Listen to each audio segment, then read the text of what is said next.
Hoje nós vamos estudar 2 Reis, capítulo 5. E depois nós vamos meditar sobre o texto. Então tenham um pouquinho de tempo, peguem sua Bíblia e acompanhem comigo. A cura da lepra de Naamã. Naamã, comandante do exército do rei da Síria, era muito respeitado e honrado pelo seu senhor, pois por meio dele o Senhor dera vitória à Síria. Mas esse grande guerreiro ele ficou leproso. Ora, tropas da Síria haviam atacado Israel e levado cativo uma menina que passou a servir a mulher de Naamã. Um dia ela disse à sua senhora: se o meu senhor procurasse o profeta que está em Samaria, ele o curaria da lepra. Naamã foi contar ao seu senhor o que a menina israelita havia dito. O rei da Síria respondeu: vá, eu lhe darei uma carta que você entregará ao rei de Israel. Então Naamã partiu levando consigo 350 quilos de prata, 72 quilos de ouro e 10 mudas de roupas finas. A carta que levou ao rei de Israel dizia: junto com esta carta estou te enviando o meu oficial Naamã, para que ele seja curado da lepra. Assim que o rei de Israel leu a carta, rasgou as suas vestes e disse: por acaso sou Deus, capaz de conceder vida ou morte? Porque este homem me envia alguém para que eu o cure da lepra? Vejam como ele procura um motivo para se desentender comigo. E quando Eliseu, o homem de Deus, soube que o rei de Israel havia rasgado suas vestes, mandou-lhe essa mensagem: por que rasgaste tuas vestes? Envia o homem a mim, e ele saberá que há um profeta em Israel. Então Naamã foi com seus cavalos e carros e parou à porta da casa de Eliseu. Eliseu enviou um mensageiro para lhe dizer: vá, lave-se 7 vezes no rio Jordão, e sua pele será restaurada e você ficará purificado.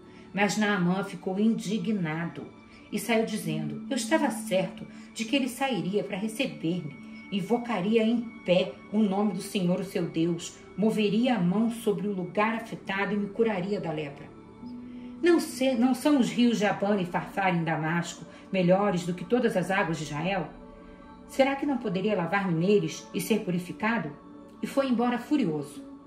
Mas os seus servos lhe disseram: pai, se o profeta lhe tivesse pedido alguma coisa difícil, o senhor não faria? Quanto mais quando ele apenas lhe diz que se lave e seja purificado. Assim ele desceu ao Jordão. Mergulhou 7 vezes conforme a ordem do homem de Deus e foi purificado.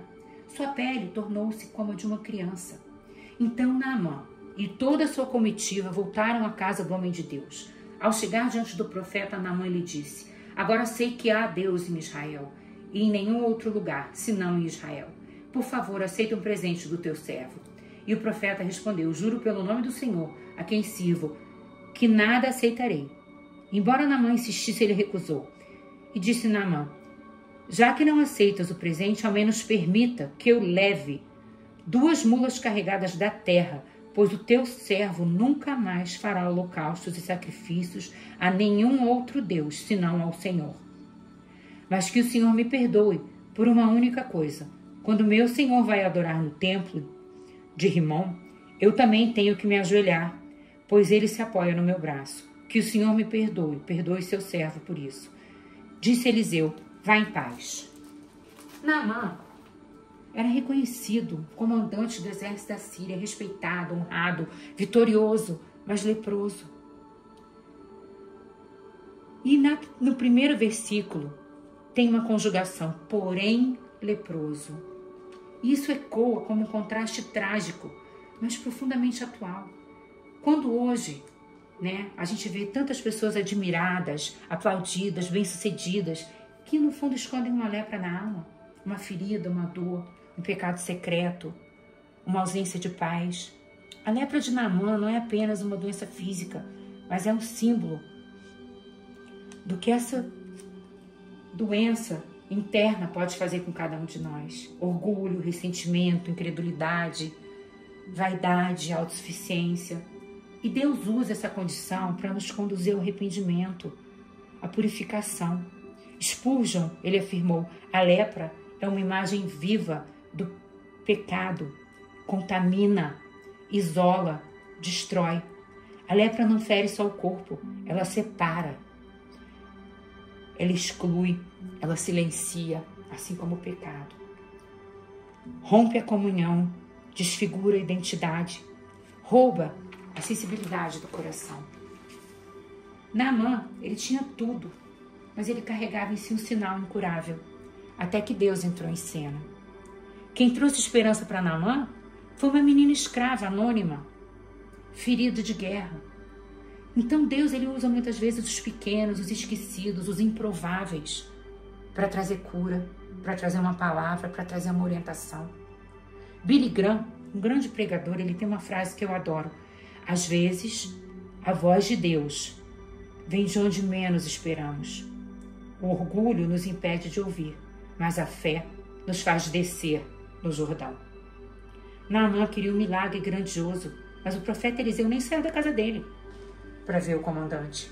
Só enviou uma palavra. E Naamã estava esperando o quê? Um espetáculo. Deus ofereceu obediência. O Jordão era um rio comum e Naamã resistiu. Ele achava que ele era digno de algo muito maior. Mas a cura precisava mais do que tudo da obediência dele. Descer o Jordão é descer do orgulho, é reconhecer que a gente não é limpo pela nossa posição, mas é pela graça. Deus nunca usa alguém grandemente até que ele tenha quebrado essa pessoa profundamente. É um pregador que fala isso, eu acho sensacional. Ao mergulhar no Rio Jordão 7 vezes, Naamã morreu pro ego dele. Estava pelado, visto pelos soldados dele, obedecendo um profeta que nem era da terra dele, que não tinha nem ido falar com ele. Quebrou o orgulho dele, mas a pele dele foi restaurada e o coração dele foi transformado. Naamã voltou diferente, curado. Ele voltou rendido ao Deus de Israel. A purificação que Deus deseja em nós, ela não é apenas superficial, ela é uma transformação que alcança a nossa essência, que renova a nossa casca de religiosidade e nos reveste de beleza. É sempre um novo começo. Hoje, muitos de nós carregamos assim lepras invisíveis, feridas não tratadas, orgulho disfarçado de força, uma culpa que isola. E o convite permanece. Desça, mergulhe, confia, eu posso te purificar. O Jordão parece simples demais, mas o milagre está na obediência. O mesmo Deus que curou Naamã é aquele que, através de Cristo, convida você a ser lavado por algo que é muito maior do que águas, pelo sangue de Jesus que purifica todos os pecados. Em 1 João 1,9, se confessarmos nossos pecados, Ele é fiel e justo para nos perdoar e nos purificar de toda a injustiça. Você está disposto a mergulhar? Não no Jordão, mas na humildade. Não nas águas, mas na obediência. Não por obrigação, mas por fé. Confesse, se arrependa, restaure sua comunhão com Deus, busque a presença dEle. E eu vou orar com você. Senhor, Tu conheces cada coração aqui. Tu vês além das aparências e mesmo assim o Senhor nos ama. Nós queremos hoje, Senhor, descer do nosso trono de razão, da nossa dureza de coração, da nossa autossuficiência. Nós queremos, Senhor, mergulhar na Tua graça, na Tua palavra, na Tua obediência. Purifica-nos, Senhor, restaura-nos o que foi perdido.